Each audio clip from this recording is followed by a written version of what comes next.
नमस्कार, news foundation देख रहे हैं और मैं हूं आपके साथ रंजन सिंह। चिराग पासवान दिल्ली से पटना लौटे। बता दें कि जिस तरीके से बिहार में पुल ध्वस्त हुआ है और उसके बाद तेजस्वी यादव ने भी इस पर सवाल खड़े किए थे और अब चिराग पासवान ये सवाल पूछ रहे हैं कि आखिरकार बिहार में ही क्यों इस तरीके के पुल टूटते हैं और कहीं पर ये घटनाएँ क्यों नहीं होती है, लेकिन बिहार में ये भ्रष्टाचार का सबूत है कि आखिरकार मिलावट हुआ, इस वजह से ही पुल टूटा। मुख्यमंत्री नीतीश कुमार पर हमला भी हुआ, इसको लेकर भी चिराग पासवान ने क्या कुछ कहा है, सुनवाते हैं।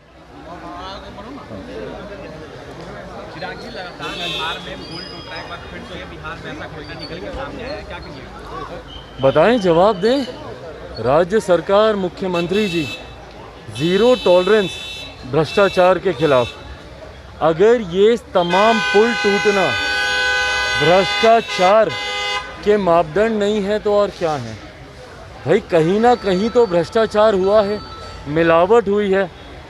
और पुल बिहार में ही क्यों टूटते हमको नहीं समझ में आता भैया। जिस तरीके से यहाँ पे निर्माण कार्यों में मिलावट की जाती है, गुणवत्ता के साथ खिलवाड़ किया जाता है, और सबसे बड़े अफसोस की बात कार्रवाई का नहीं होना।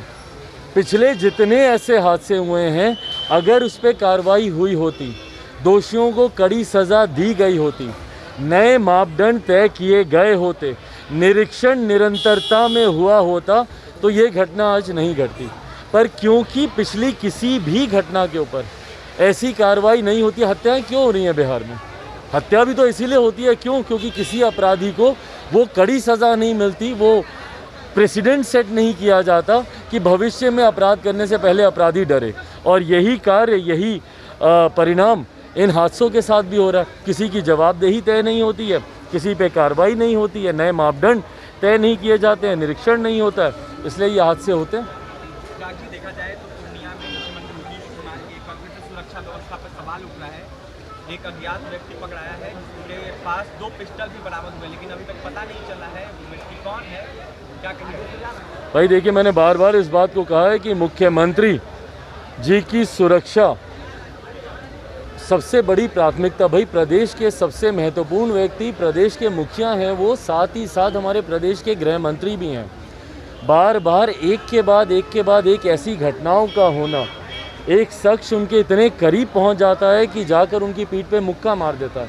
महज कुछ फीट की दूरी पर एक पटाखे जैसा बम उनकी सभा में फूट जाता है, और आज इस तरीके से एक संदिग्ध व्यक्ति हथियार के साथ चला गया।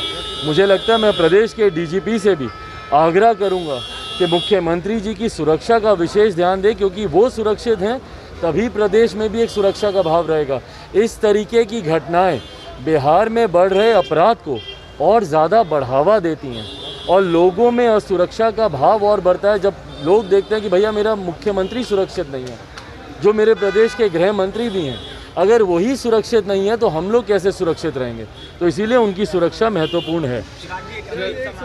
भाई देखिए, मैंने बार बार इस बात को कहा है कि मुख्यमंत्री जी की सुरक्षा सबसे बड़ी प्राथमिकता। भाई, प्रदेश के सबसे महत्वपूर्ण व्यक्ति प्रदेश के मुखिया हैं, वो साथ ही साथ हमारे प्रदेश के गृह मंत्री भी हैं। बार बार एक के बाद एक ऐसी घटनाओं का होना, एक शख्स उनके इतने करीब पहुंच जाता है कि जाकर उनकी पीठ पे मुक्का मार देता है। महज कुछ फीट की दूरी पर एक पटाखे जैसा बम उनकी सभा में फूट जाता है, और आज इस तरीके से एक संदिग्ध व्यक्ति हथियार के साथ चला गया। मुझे लगता है मैं प्रदेश के डीजीपी से भी आग्रह करूंगा कि मुख्यमंत्री जी की सुरक्षा का विशेष ध्यान दें, क्योंकि वो सुरक्षित हैं तभी प्रदेश में भी एक सुरक्षा का भाव रहेगा। इस तरीके की घटनाएं बिहार में बढ़ रहे अपराध को और ज़्यादा बढ़ावा देती हैं, और लोगों में असुरक्षा का भाव और बढ़ता है जब लोग देखते हैं कि भैया मेरा मुख्यमंत्री सुरक्षित नहीं है, जो मेरे प्रदेश के गृह मंत्री भी हैं। अगर वही सुरक्षित नहीं है तो हम लोग कैसे सुरक्षित रहेंगे? तो इसीलिए उनकी सुरक्षा महत्वपूर्ण है।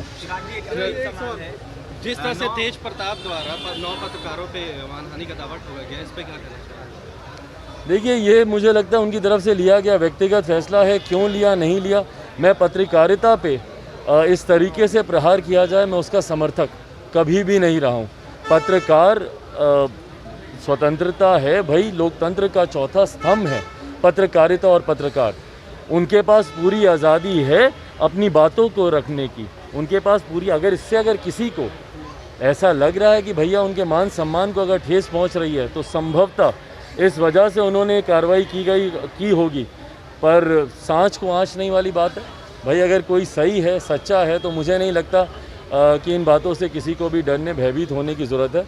पर पत्रकारों के साथ इस तरीके से करना मेरे हिसाब से उचित नहीं। तो जिस तरह से देखा जाता है तार पार्टी में नीतीश कुमार आपको इशारा करते हैं, आप जाते हैं, पैर छूते हैं, तो आने वाले वक्त में क्या लगता है कि चिराग पासवान नीतीश कुमार के साथ जा? अरे नहीं भाई, क्या बात कर रहे हैं आप। देखिए, मैंने हमेशा इस बात को कहा है कि आपके व्यक्तिगत संबंध और राजनीतिक संबंध ये दोनों अलग रखे जाने चाहिए, और व्यक्तिगत संबंधों को हमेशा राजनीतिक संबंधों से ऊपर रखना चाहिए।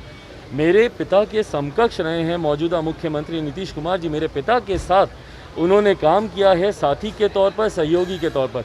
मैं उनकी नीतियों का विरोध करता हूँ।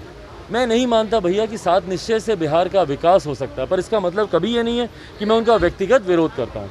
मेरे लिए वो उम्र में, रुतबे में, तजुर्बे में सम्मानित हैं, बड़े हैं मुझसे, और ये सम्मान, जिस सम्मान के वो हकदार हैं, वो मैंने उनको हमेशा दिया है, भविष्य में भी देता रहूँगा। क्या लगता है भविष्य में साथ भी हो सकते हैं क्या? नहीं भाई, क्या बात कर रहे हैं।